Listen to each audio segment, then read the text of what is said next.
Hi everyone, Michael Britt here. Now, I'm very proud that the Psych Files podcast has been so successful. It passed the 20 million download mark. And a lot of that success is due to my episodes on how you can use proven memory strategies to remember just about anything, from memorizing terms for a test to remembering people's names at a party or a meeting. So I put all of these episodes into one audio course. Hippos, aliens, and llamas quickly master the tricks to a great memory. And it's available now on avid.fm/memorymaster. All one word. Michael Britt here. The title of this episode is The Necessity of the Frame in Psychotherapy. The question of the week is, why do students and teachers and therapists and clients sometimes form intimate relationships? And that is related to this idea of the necessity of the frame. There's a frame both in psychotherapy and I believe within the teacher-student relationship. So we hear a lot about that, teachers and students having intimate sexual relationships. It's sort of one of those things where you hear it on the radio or TV and you go, oh boy, that again. Why does that happen? So we'll take a look at that today. All right, so let's begin by looking at the Forbes article. As I said, it was the April 9th, 2007 cover page about a new therapy revolution. It also has, it's Dump the Couch and Ditch the Zoloft. A new therapy revolution is here. The actual title of the article, though, is Patient Fix Thyself. Okay, so it's going to talk about what is becoming the most popular kind of therapy right now, in some ways supplanting drugs as the preferred approach for treating people, particularly with depression and anxiety. I have to, I give credit to the writer of the article that he does quote a few therapists who are not big fans of this current wave of therapy called CBT, or Cognitive Behavioral Therapy. So I think it's pretty balanced. It's not a bad article. It's very interesting to read. In an earlier episode on positive thinking, you had, I give you some quotes from Albert Ellis, who was one of the founders of this cognitive behavioral movement. So just very briefly, we do go through these waves of what is the therapy right now. Of course, it was Freud who popularized psychoanalysis. So in the beginning part of the century, up until about, say, the 40s, psychoanalysis was the way that we were treating people who were experiencing depression, anxiety, other kinds of disorders. Anyway, psychoanalysis, first part of the 20th century. Then along comes Skinner and Watson, and we have behaviorism. And so we have all kinds of treatments which came out of the behavioral research. Big then in the 50s and 60s. Although around the 60s comes the humanistic movement, and we have Carl Rogers, and he brings to us the talk therapies, what's even called Rogerian therapy now, which is less of an emphasis on your behavior and more on your thoughts and feelings. And then, again, also sort of parallel with this in the 60s is the medication movement. We begin to empty the psychiatric hospitals. Drugs become this hope that we can get people back into their lives using medication. All right. So, all of these types of therapy are with us right now. Which one is most popular? Medication is just part of life today. So there's little doubt that medication will continue to be a big way of treating people, a major way of treating people with psychiatric issues. But cognitive behavioral therapy, Ellis and Aaron Beck. Okay, so what is cognitive behavioral therapy? Now, obviously cognitive, so we're going to look at your thoughts and look at your behaviors and see if we can't adjust those and make you a more happy individual. So it consists of, and it's described pretty well in this article, is activities like keeping a journal or the therapist giving you homework to get you to be more aware of your negative thinking. So some of that stuff that we covered in an earlier episode, shoulds, musts, all those things which are unrealistic thinking. And if you can identify those and coach the person a bit, get them to understand those as unrealistic, then you will be addressing the negative emotions that cause depression and anxiety. Now, what is particularly appealing about CBT is that it is, as the article says, finite in duration. So it aims for 10 to 25 visits, and then you're done. So it's very focused. Unlike psychoanalysis, in which you come into the therapy session, you lie down on the couch and talk, whatever comes to mind, the patient directs the session. CBT is far more where the therapist directs the session and focuses in, say, what exactly are the thoughts? You may begin by saying what happened to me this week, but the therapist is going to be there and saying, okay, let's take a look at what you were thinking about. Or, what do you have in your journal? Let's take a look at that. Okay? Very directive. So, as the article points out, this is popular among the HMOs because of the short number of visits that are typically required here.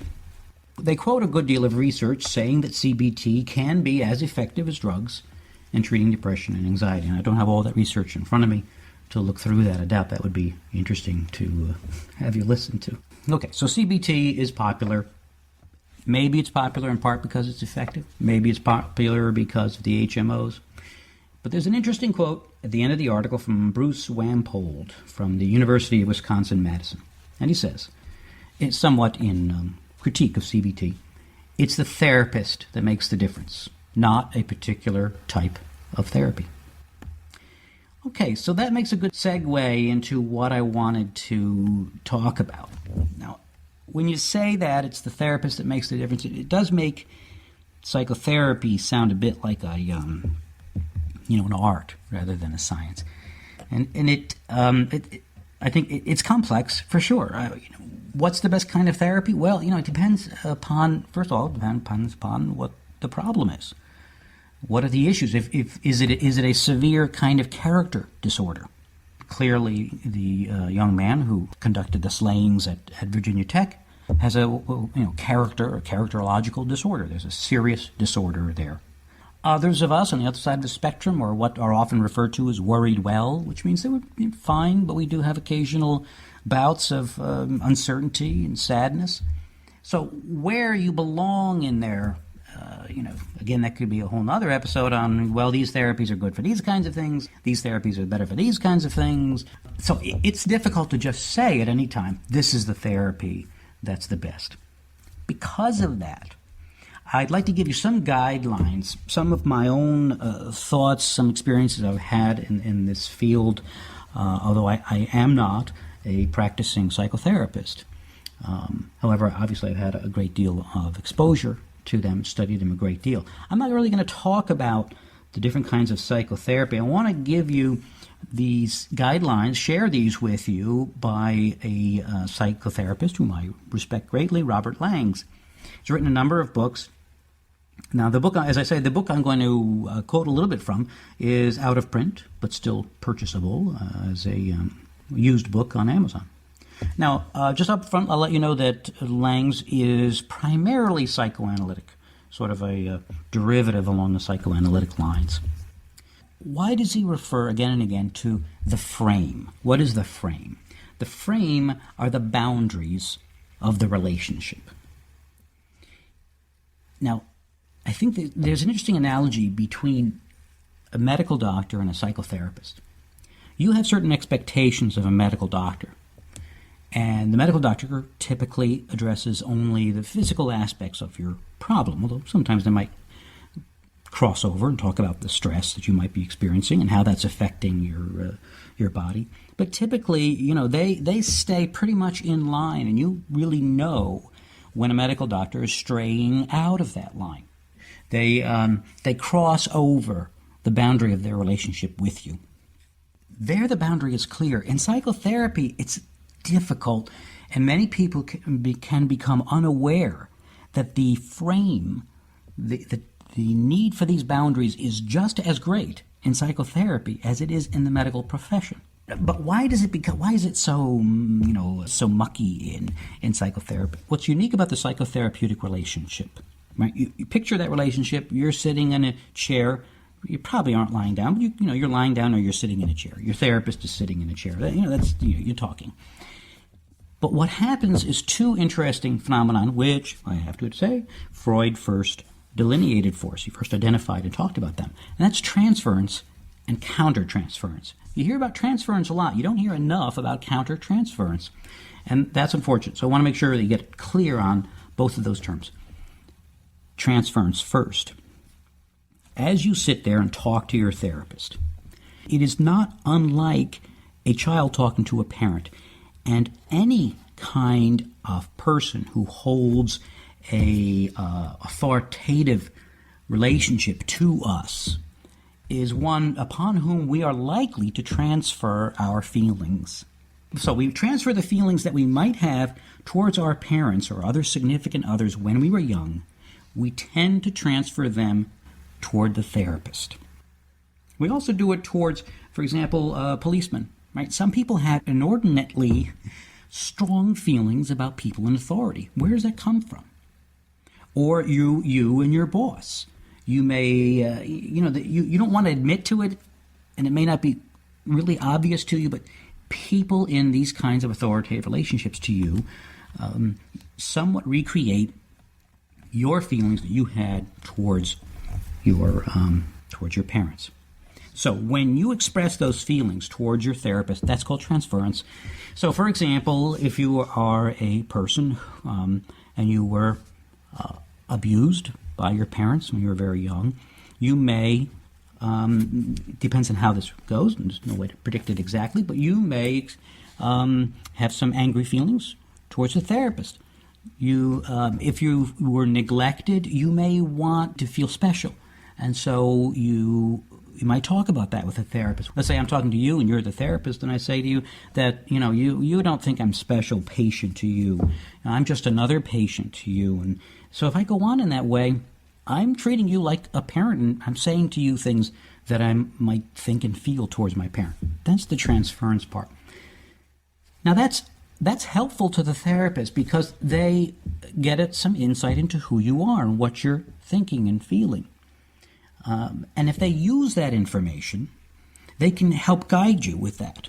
They can make that plain to you, echo that back to you, and ask you to look at that a bit more in depth. Because you may not be aware of this feeling you have towards a therapist. You may have this in many aspects of your life which you don't really realize you're doing. So you're living out a certain kind of relationship with other people in your lives. Could be, of course, your wife, husband, boyfriend, etc. So, looking at transference is very important. Countertransference is also important too. Now, what that is this. Countertransference are the feelings the therapist has toward you. For example, if I say to you, and you're my therapist, that, you don't treat me special. You don't think that I am special. You're just another patient to you. Now, as a therapist, and of course, most therapists are therapists because they want to help people. They have their own needs too. And they're there because they want to feel important in other people's lives. And that's okay, nothing wrong with that, as long as you know that, as long as you're aware, as a therapist, why you're there. And that is why, of course, most therapists experience therapy to better understand themselves.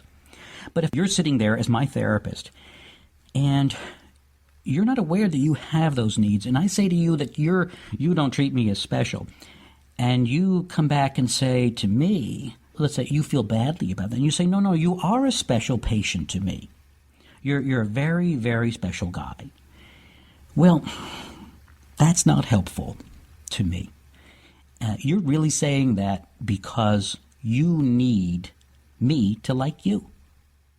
Now, I know this is a bit complicated, but you see that we could get involved in a relationship here. It's a back and forth that should not happen. That I transfer my feelings to you, and maybe my needy feelings, that's going to happen. What you do with them as the therapist is key. And if you can keep your that frame, okay, that boundary straight, then if you feel, as a therapist, you feel sorry for me, you need a really professional therapist would recognize that. Silently, they would say to themselves, boy, I really feel a sense of pity here. I feel like I want to help that person. And the response then is not, oh, you're a good patient. You're a special patient to me. The response instead might be something like, it sounds like you need to feel special. Right? I mean, you might reflect it back to me. There's a number of responses, and I don't want to say what the right one is. The right one depends upon the patient, etc. But the right response might be nothing if the therapist thinks that the person is going to figure this out themselves. But the therapist doesn't act out of his or her own needs. When they do, this breaks the frame, and this is why we sometimes hear about therapists and clients who form an intimate relationship. They're both acting out of their needs. When that happens, the value of therapy is completely shot. It's gone, because we're now in a sort of a vicious cycle. We're going back and forth, and the potential that we have for you to help me is really damaged greatly, because you've become sort of sucked into my needs. When you can keep your distance and help me understand what's going on, and how this feeling towards you as the therapist might also be reflected in how I treat other people in my life, now you're helping me to gain insight. So, it's important to keep the frame. Teachers and students the same way. Students will inevitably, because again, the teacher is the authority figure, students will have transference feelings towards their teachers. Teachers need to understand that that's what this is. And they need to know what they're going to do in response to that. How are they going to help little Johnny or whatever? Johnny may not be that little. It could be a high school student. How are you going to help that student deal with these feelings, which he's currently directed at you, but really need to be directed somewhere else? And sometimes, of course, hey, look, you may decide not to get involved because you're the teacher and you have, I understand and I respect that decision. Other times you may decide that it's time for you to help the student redirect those energies towards the person with whom he or she is going to solve their issues. When teachers lose that perspective and don't understand and act out of their needs, then we have the same thing we have in psychotherapy, which is relationships that become more intimate than they should become. Okay, so on to then Robert Lang's. What kind of helpful information can I impart to you if I can't say to you that CBT, cognitive behavioral therapy, is not effective? I don't know that I would use it. It's not really, again, it's sort of like you always have to go to your gut and say, does this feel right? Some people would like a therapist who's very directive, gets to the point, gets it out there on the table and goes to it. Other people want, or their problem demands, a therapist who's a bit more quiet and listens and reflects. You have to know what you want. Or experience some different psychotherapists, have a session or so and see how it goes. But some things, here are the things. I think these are great recommendations. Some things all therapists should adhere to, no matter what their approach. Here are some of them. Ideal conditions. You should have a single set fee, a single set location, a set time and length of the session. None of these things should vary. You shouldn't be paying some money, a little bit, we'll pay this money here, we'll pay that money there. The cost of the session shouldn't be changing all the time. The location of the setting, the length of your session should not be changing all the time. Those are indications. If those things change, those are indications that the therapist is not holding the frame. If you're unaware that, you have this need to feel special yourself and you want to make me feel special, so you extend the length of my session, you are not doing me a favor. You are becoming embroiled in the problem rather than the solution. The session is, whatever it may be, 45 minutes, 50 minutes, an hour, and it ends at that time. Just as you would expect from a medical doctor that, well, of course, medical doctors, I know you wait and, it's a little bit different session there, but different issue there. But there is clear boundaries in these relationships.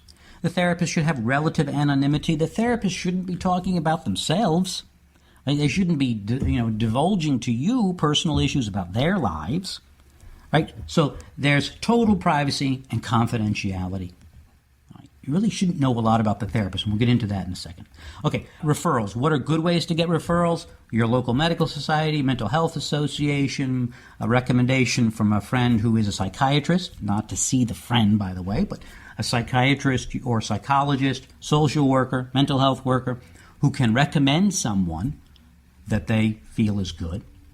Bad referrals, someone you know sees this person, says that he's good, he or she is good, and you should go see that person.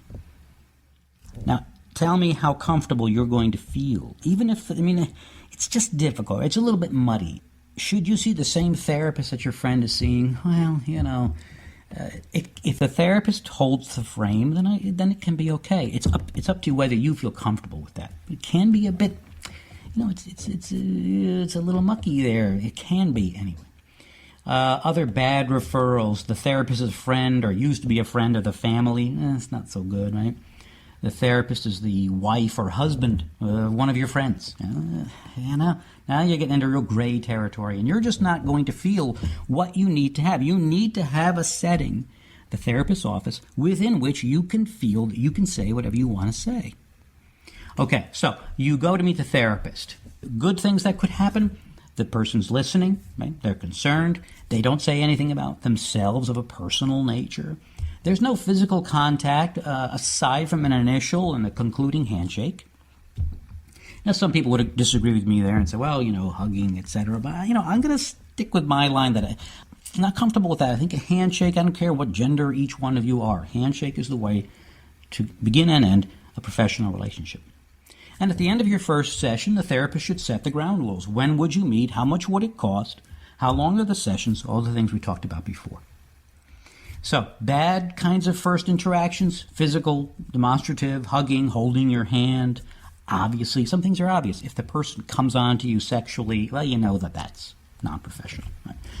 But subtler things like, if the therapist does start to reveal things about themselves, tells you about their family, where they live, what they like, this has no place in psychotherapy, and it doesn't allow you to see in the therapist whatever you want, because if the therapist reveals something, the therapist could reveal where they live, and someone lives nearby. Now, how do you feel? How comfortable are you in that situation? Now, those two people may never talk, but you don't need to know that. The therapist should really be pretty anonymous. You don't really need to know a lot about the other person. Okay, the fee. As I mentioned, single set fee. The therapist doesn't let you build up a debt. They won't accept gifts from you. Right? That's an interesting thing. It will be. If you come to therapy and you want to give the therapist a gift, interesting for the therapist to use to help you understand yourself. So obviously bad things would be if the therapist is willing to falsify insurance company, forms, that. Negotiating some kind of a barter arrangement with you in terms of payment, not good. Not a clean, tight frame. If there are repeated changes in the time or the location or the length of the sessions, not good.